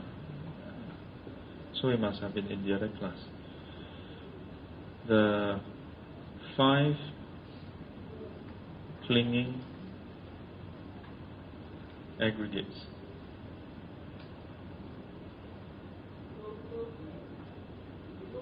And the clinging is a key component. The clinging. Because the Buddha, after attaining enlightenment, you cannot say that he disappeared. Because he was still walking around and, going for alms round. He was having interaction with people, answering questions, talking to people. So there is the 5 aggregates. But because he do not identify, nor does he cling on to them as mine, me or myself, we see clearly that this set of 5 aggregates is a coming together of conditional existence. Due to conditions, then the aggregates arise. It is not belonging to him, nor is it who he is. Yeah. And as a result, he don't suffer. So this is with reference to unenlightened ones. And that's why it seems like there's always suffering. It's because we are never quite able to snap out of that state that we call being unenlightened. Now if you look at the first 3, aging, sickness and death, this is quite apparent. This is quite apparent.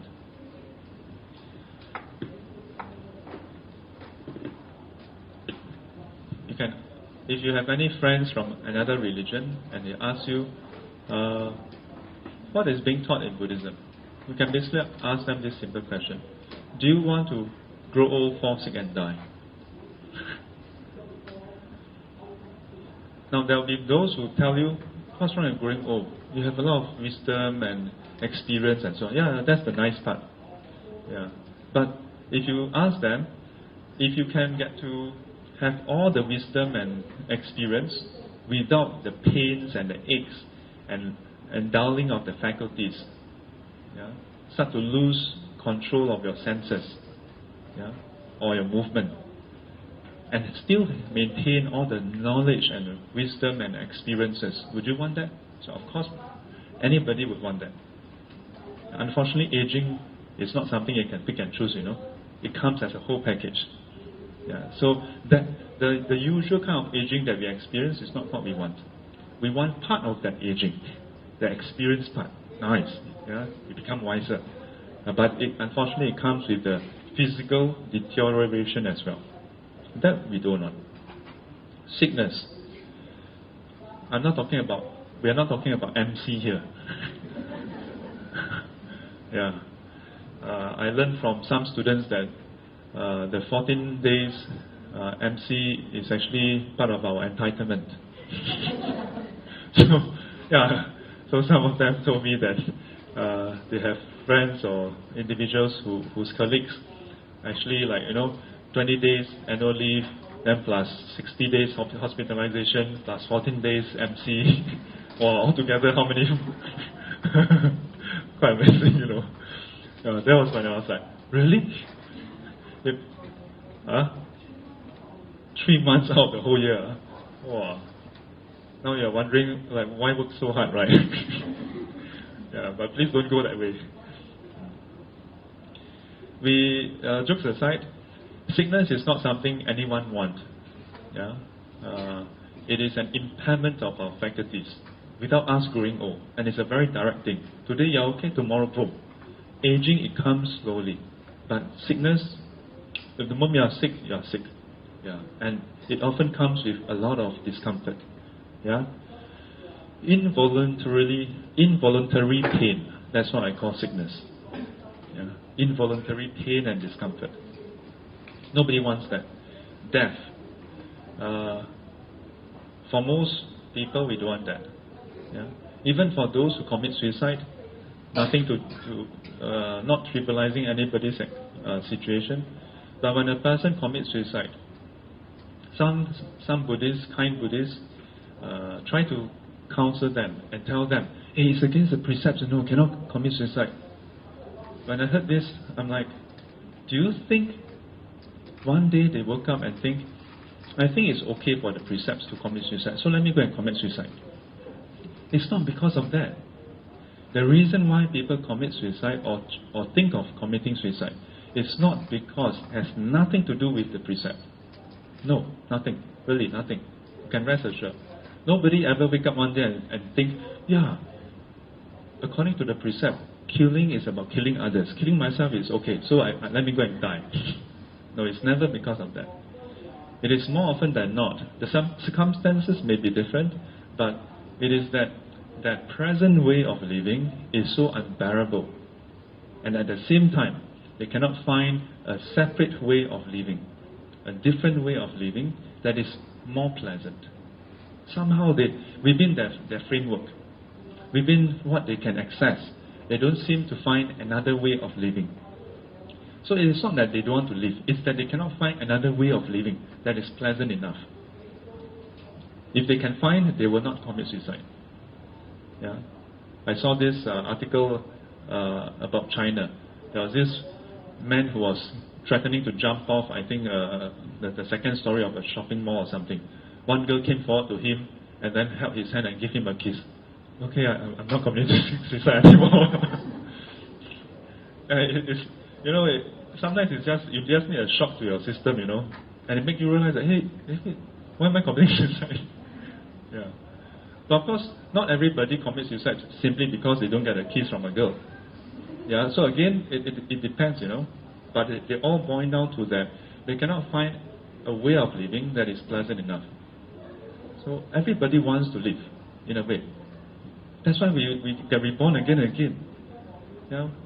And that's what the Buddha observed, that at the point of death, well, become one, not enough, bokao. We want to experience again. Yeah? All our fond memories come about, we want to experience it again. And unfortunately, even the unpleasant experiences, we hold on to them also. So depending on what surfaces and which one has a stronger power over us, then we go towards that.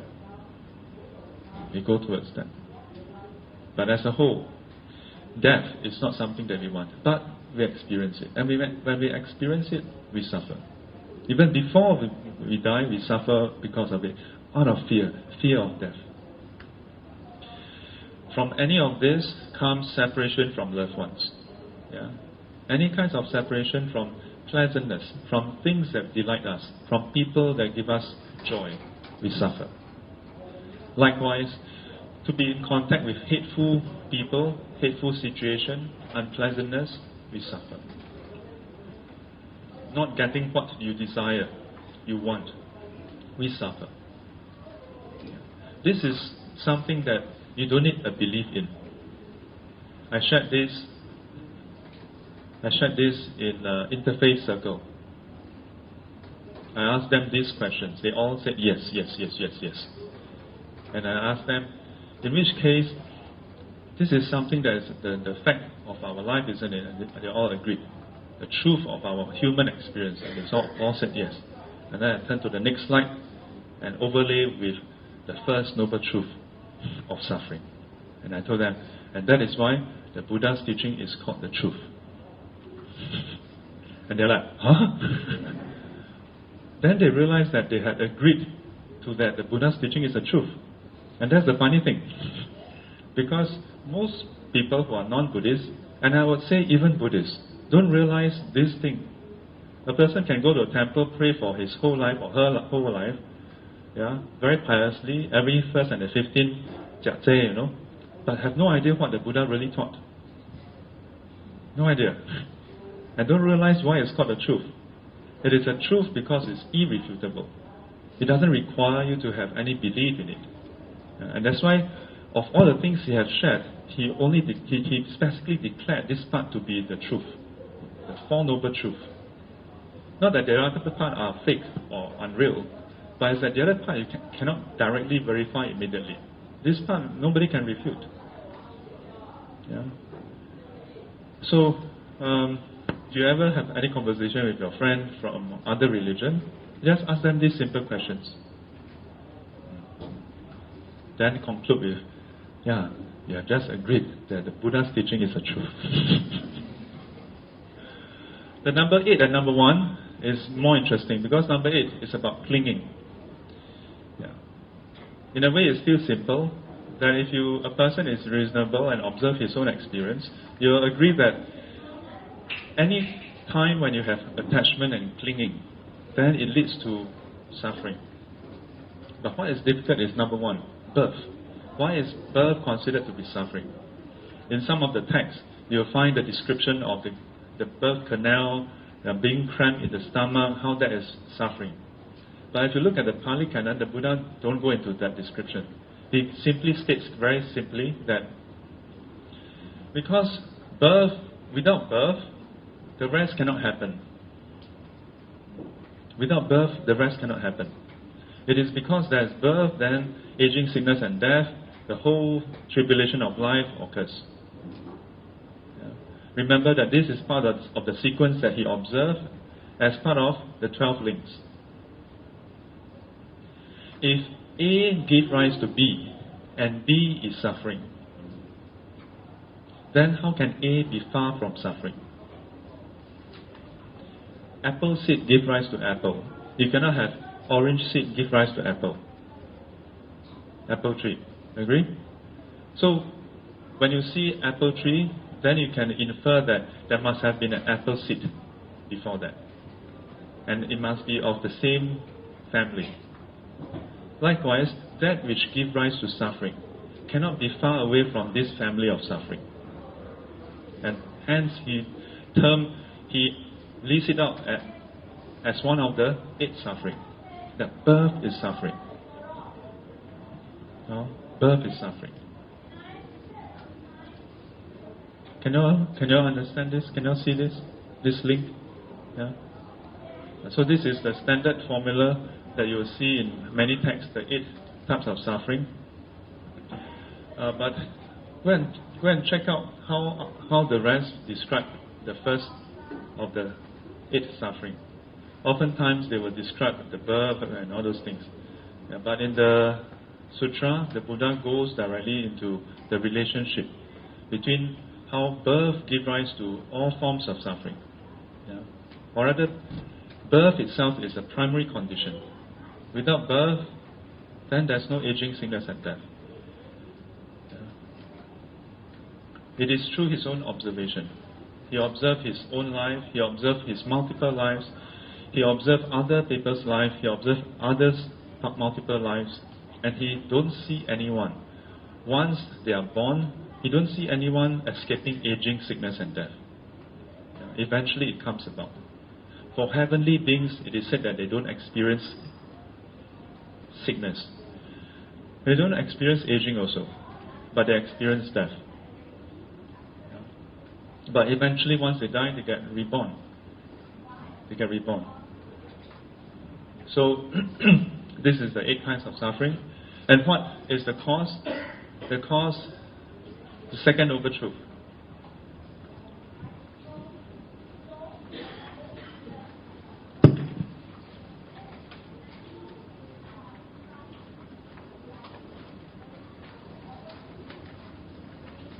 What is the cause?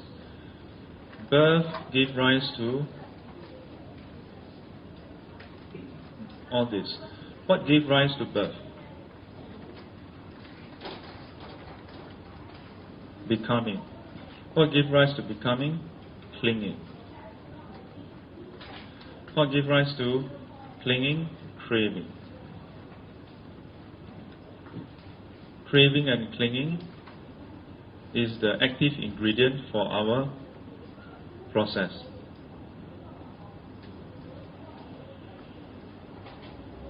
I would like to offer my take here that the reason perhaps why the Buddha don't focus on the becoming part is because at this stage we don't have we usually don't have any conscious ability to change anything already. Usually, once you are in the process of becoming, going into the next existence, you can't change much. You can't change much. In the Tibetan book of death, Sitang Sen Si Shu, where they talk about Bardo, this is the process. Many people look at that teaching and say, wow, hey, this is good, it's like a shortcut, My whole life, I don't have to change. I just have to make sure that this part is my chance.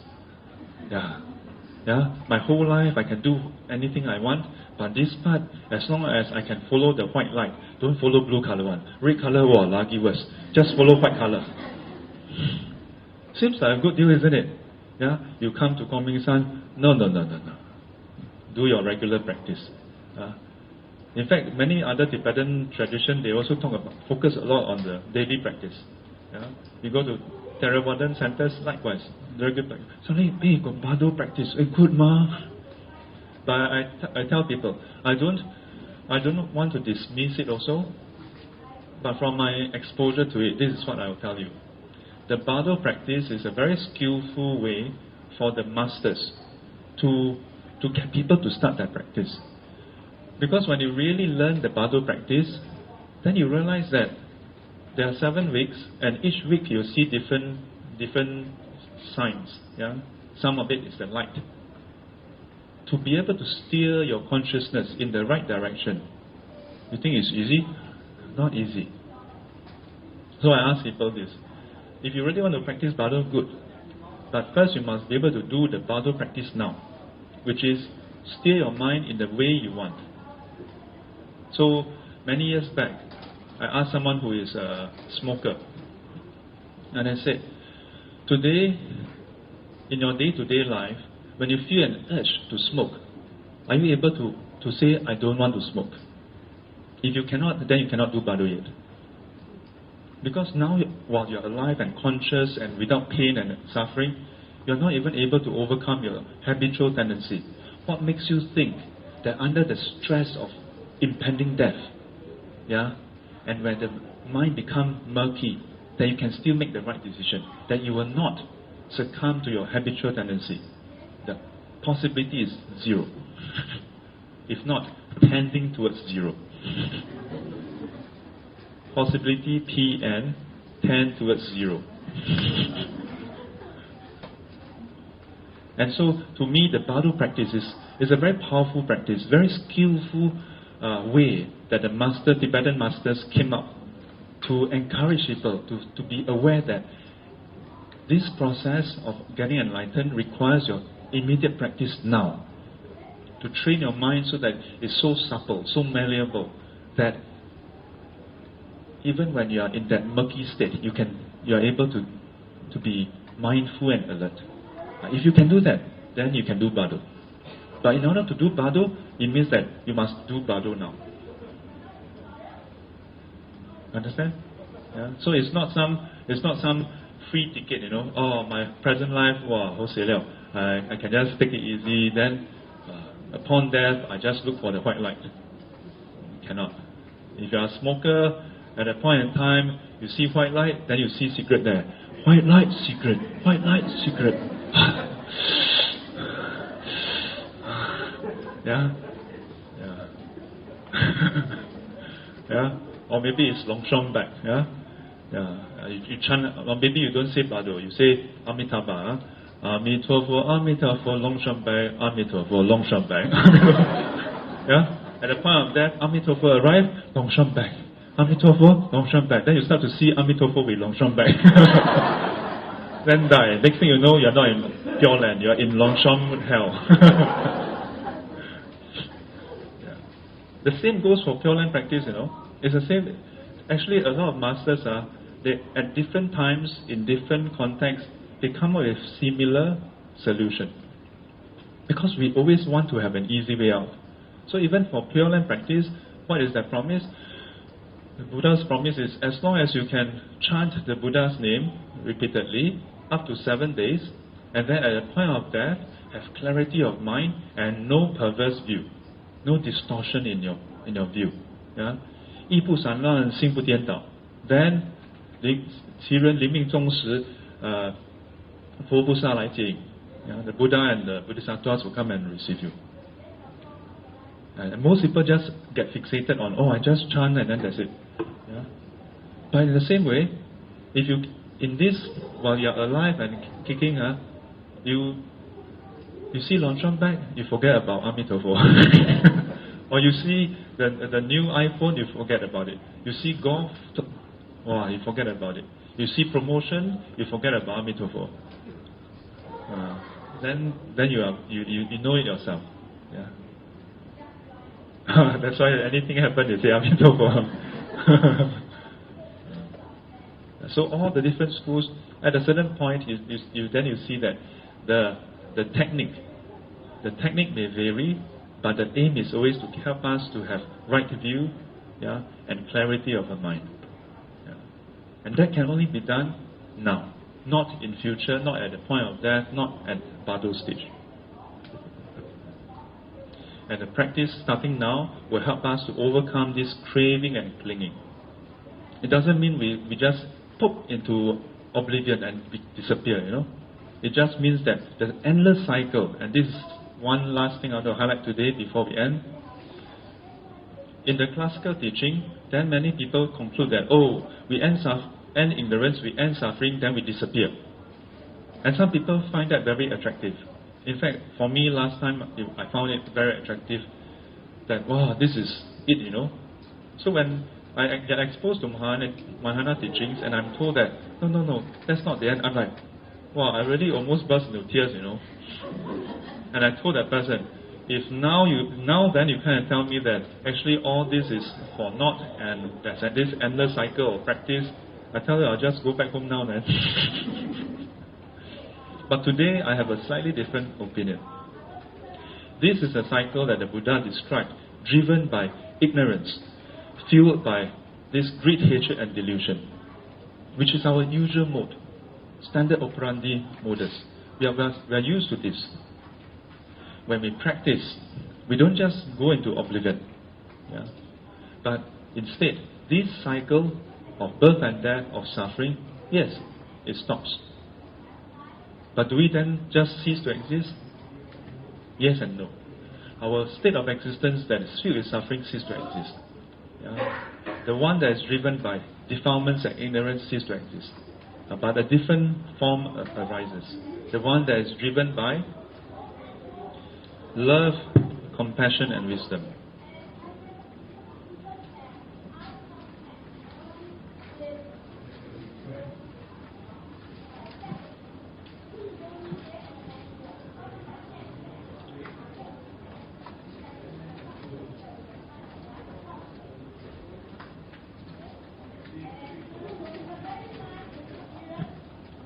And that is the Bodhisattva path.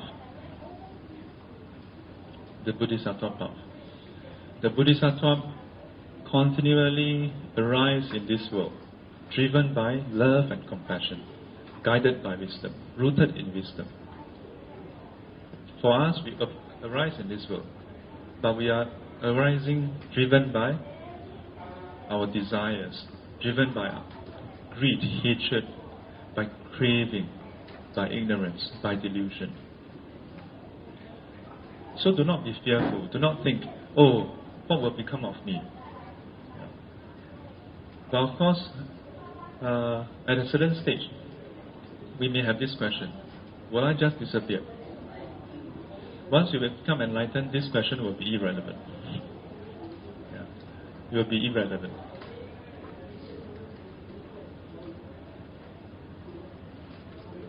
It's just like how a mother, when a mother cares for a child, she don't think, have I eaten or not? Will I have enough to eat? The I disappear. Yeah? All those of you who are mother, and I would say even fathers, when you're totally absorbed into your child's well-being, the you disappear. There's no you to talk about. And it doesn't matter, it no longer matters the state that this is in. When a child comes to see Sifu, sometimes if you see me interacting with kids, then some people will, my mom always like, Sifu, don't play with the kids until like that, like kid like that, people will disrespect you. I'm like, so be it. I'm not that enlightened, yeah. But to me, when we have that child's focus, child as our focus, then who we are doesn't matter. And that's why when we play with kids, we have to play like kids. You cannot play as I'm a father, I'm playing with you. No.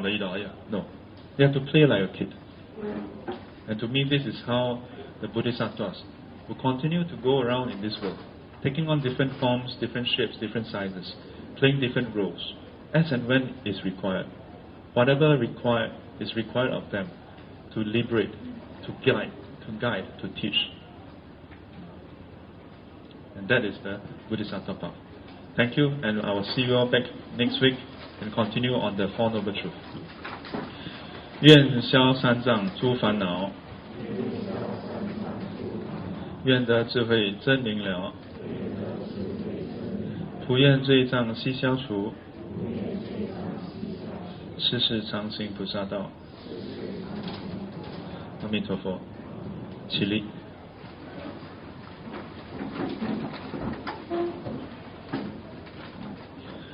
诸位至诚礼佛行三问讯礼，一问讯，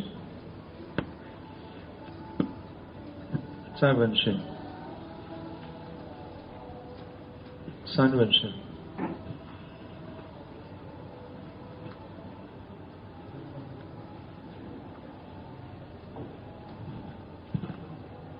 Let's give our thanks to the Venerable by making 3 vows. First vow. Second vow. Third vow. till we meet again, may be guided and protected by the Buddha, Dhamma and the Sangha. Sadhu, sadhu, sadhu. Have a quite day ahead. Let's see the Venerable off.